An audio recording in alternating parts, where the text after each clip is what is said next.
I hated to ask, but could I crash at your place for a few days? Dad had been kicked out of the family home by my sisters and mom, and now he stood at my doorstep. Seeing Dad, who had always been so strong, talk about reaching his limit, I blamed myself. "I'm sorry, Dad," I said, trying to apologize for my inability to help alleviate his suffering. In that moment, as I struggled with my guilt, my husband Ethan spoke up. "Let's live with your father-in-law. Are you sure?" I turned to Ethan, surprise evident in my voice. Dad, too, could barely hide his shock, his eyes wide open. "My name is Emily, and I'm 26 years old. Ethan and I started dating in college, and we got married 2 years ago. Our days are filled with a fulfilling work-life balance. Ethan is my best supporter, always by my side. I never thought I'd find someone who gives me such confidence, let alone marry them." As the youngest of 3 sisters, I grew up in an environment where I could never go against my mom and my sisters. I was always the last one in line for attention from mom, and also the lowest in rank among my sisters. Every time I voiced an opinion, sharp words would come flying back at me. Over time, I stopped expressing myself and started to suppress my feelings. I bore the treatment of being treated like a servant by my mom and my sisters without complaining. I wanted a boy. When I found out you were another girl, I was so disgusted. Grace and Ashley are enough for girls. You're an unwanted child, and yet here you are in his house. If you want to stay here, you have to work. Mom often belittled me like this. Even if you tell me that, how many times have I swallowed my words, the ones I wanted to say back to her? By the time I entered elementary school, I was in charge of most of the household chores, from preparing meals and doing laundry to getting the bath ready.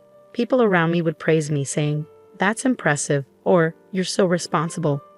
But I only found joy in that at first. "It's a given that you do all these things," Mom would say, with no words of thanks or praise. Instead, I was constantly being reprimanded for my cooking or the way I folded the laundry. The one who kept me going through all this was Dad. Unlike Mom and my sisters, Dad loved me and respected me. As the only man in the family, Dad was not well liked by Mom and my sisters, and his power within the family was as low as mine. But he always stood up for me. "I'm sorry, Emily. You always have to put up with so much. If only we could all live in harmony." Dad would often hold me tight and say these things. Despite his early mornings and late nights for work, Dad would always spend his days off with me, fulfilling Mom and my sister's demands together. And he always listened to my feelings and accepted my words. But my mom and her cohorts didn't seem to like that. "There's no one to protect you today," they'd tell me, pushing more chores onto me. They'd hurl harsh words at Dad too, such as, "For a man, low income," and my sisters would follow their lead, laughing and saying, "Disgusting," and "Don't open your mouth." So no matter how much Dad tried to be a pillar of support, I was becoming increasingly frail. Noticing my distress, Dad said something to me when I entered high school. "Emily, study as much as you can, then go to college, leave this house, and live on your own. You, Emily, have so many possibilities. There's no need to endure and stay in this house forever. I want you to live your life," my father urged me. At his words, I felt both elated and anxious. At the time, my eldest sister Grace, 6 years older than me, was attending a private university, and Ashley, 4 years older, was at a vocational school. Mom would often ridicule Dad for his low income and tell me, "We're poor because he doesn't bring in money, so you should start working once you graduate from high school." Because of this, I believed our family was financially struggling. Despite that, I worried if Dad was pushing himself too hard by telling me to go to college and live on my own. But Dad insisted, "There's no need to worry about money. I feel responsible for making you suffer so much. That's why I don't want you to endure any longer." "Dad," I said, "this is a request from your father. You don't have to worry about anything. Just go to the university you want, study what you want, find what you love to do.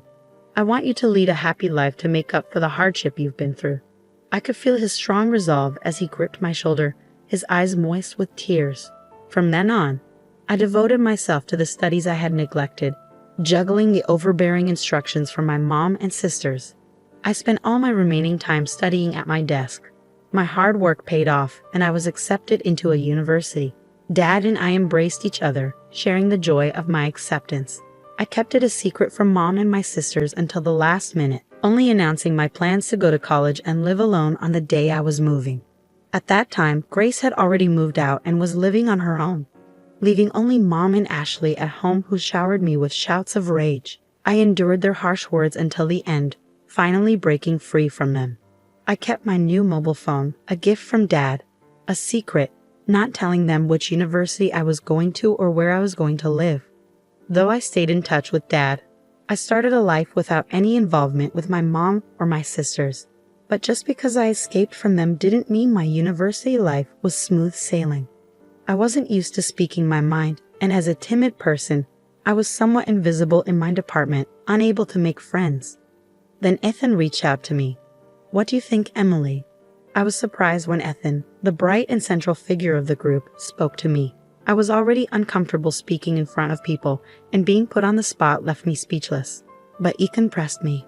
"You have thoughts, right? Share them. We won't know unless you say something," he said. Initially, I thought of Ethan as pushy and inconsiderate. But as time passed, I came to see the kindness in Ethan, how he respected people's opinions. Thanks to Ethan, I started to make friends. Before long, I found myself drawn to him, and by our 3rd year, our relationship had progressed to dating. When I started dating Ethan, Dad excitedly congratulated us. And when I found a job, when Ethan and I decided to move in together, and when we decided to get married, Dad celebrated my happiness as if it was his own.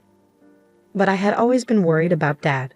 Since starting university, I hadn't been home and hadn't seen Dad even once. We stayed in touch, but I was still concerned. Dad was living at that place with Mom and the others.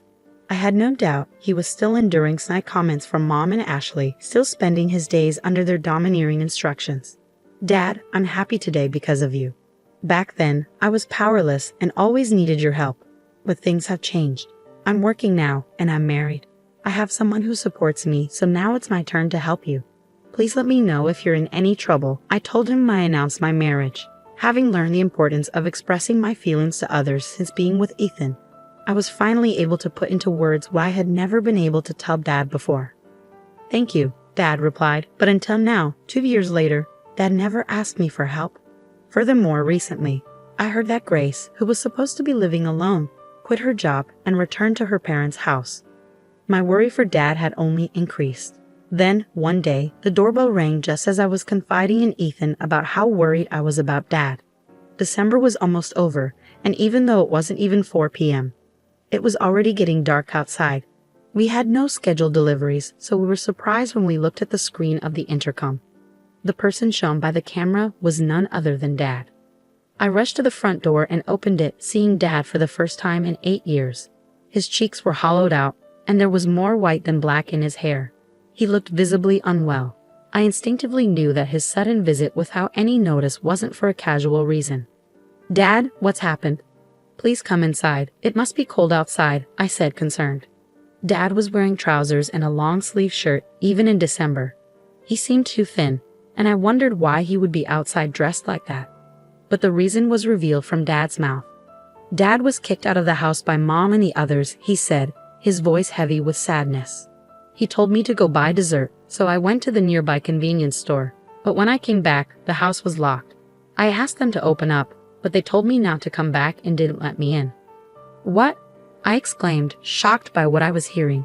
"I left the house without my phone or jacket, but I waited for several hours, and they didn't seem to let me in," Dad added, rubbing his cold body as he told us about what happened that day. I quickly made some hot tea and gave it to Dad. He held the cup of tea with both hands to warm up and muttered softly, "I might not be able to go back to that house again." "Why?" I asked, concerned. Ever since Grace came back, Mom and the others' attitude got even worse. I was feeling at my limits too, and then they did this to me. I don't even have the energy to go back. I think I should look for a monthly apartment and think about what to do in the future, Dad explained. "I'm sorry, but could I stay here for a few days? I'll leave as soon as I find an apartment," he added, his voice filled with weariness. I was worried, but I hadn't imagined it was this bad. Dad, who never complained before, was talking about his limits. "I'm sorry, Dad." I began ready to apologize for knowing about his troubles and not being able to do anything when Ethan spoke up. "Let's live with your father." Ethan raised his voice. "Are you sure?" I turned to my husband in surprise. Dad, too, unable to hide his surprise, opened his eyes wide. Sorry for being blunt, especially since we just met, but your father-in-law doesn't look too healthy. I think it would be best if we lived together to help him recover. Everything else can be figured out later, of course, only if he's okay with this, Ethan explained. Ethan's suggestion left Dad and me with nothing but gratitude, and so our new life as a trio began. Just a few days after Dad moved in, our doorbell rang again. All three of us were stunned by the figures displayed on the intercom screen. Mom and my sisters were standing there. "Why here?" I whispered, shocked and bitter, past memories making my breath hitch. But I had to face them. I didn't know what they would do next, and panic set in. I opened the door, and before me stood my mother, flanked by Grace and Ashley. "Wow, I didn't expect you to be living in such a fancy place. I thought you were scraping by in some rundown apartment," Mom remarked, her tone dripping with condescension. Hearing her voice after such a long time, all I could feel was resentment. "Why are you here?"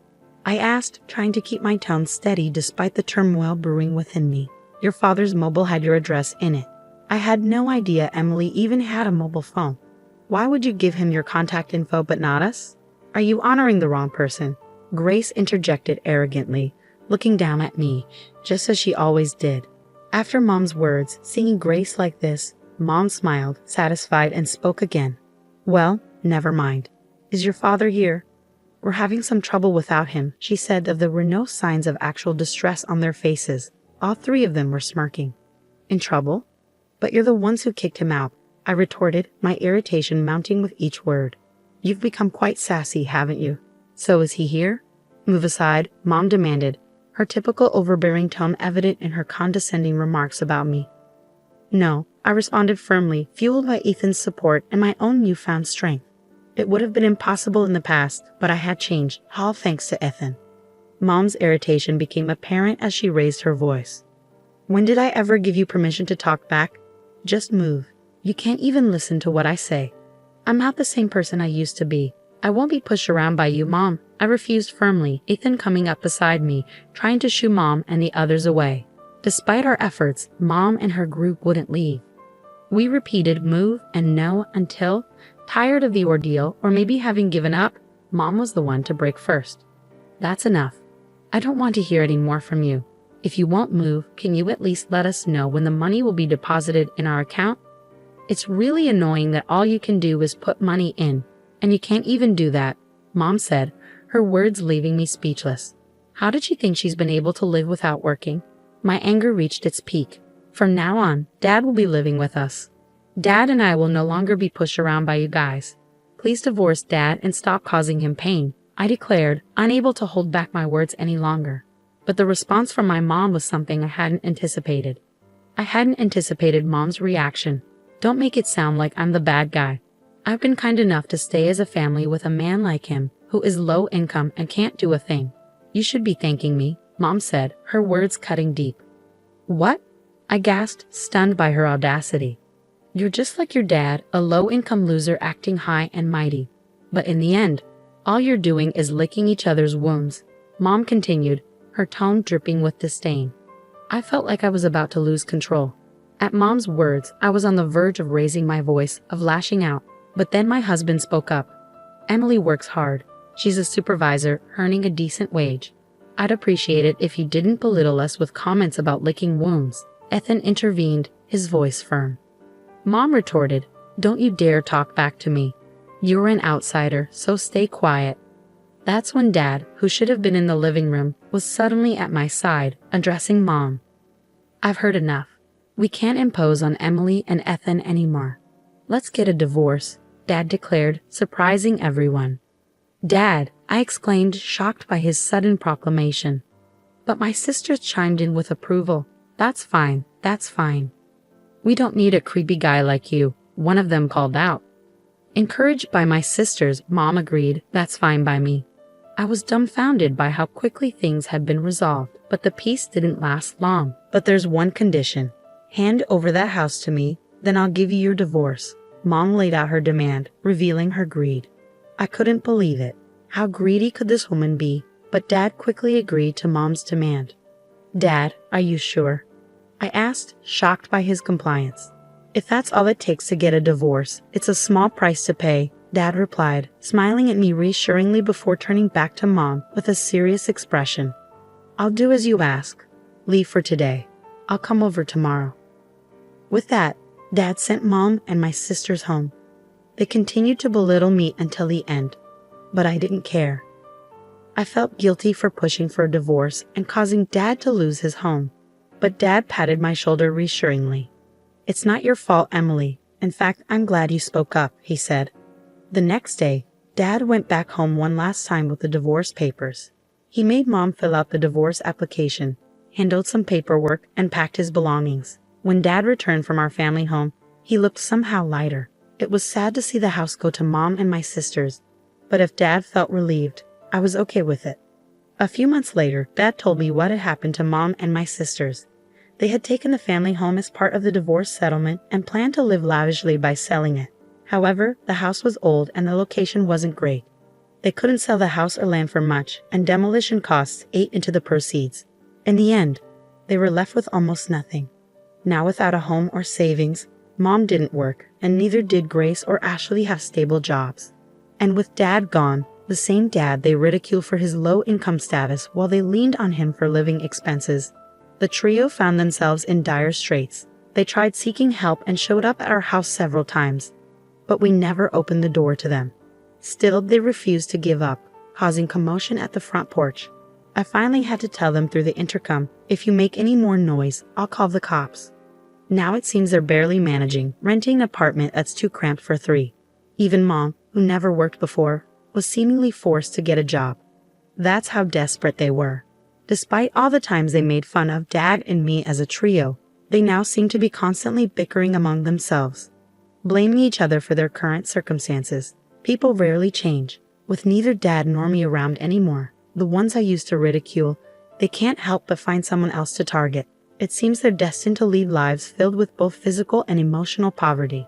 Meanwhile, our lives have taken the polar opposite trajectory. Despite all their mockery about Dad being low income, he had actually been trading stocks for years, amassing a fortune. We only learned about this after the divorce was finalized. Dad feared that if any information leaked out, the trio would try to seize his assets, so he had decided not to mention it until the divorce was over. That's probably why he didn't mind giving up the family home. Now we're living comfortably in a new house that Dad built with his wealth. He quit his job to focus on his stocks. My husband and I have jobs too, so we're not struggling financially. We support each other while each maintaining our own financial independence. We hope to build a loving family that we couldn't have when we were young from here on out.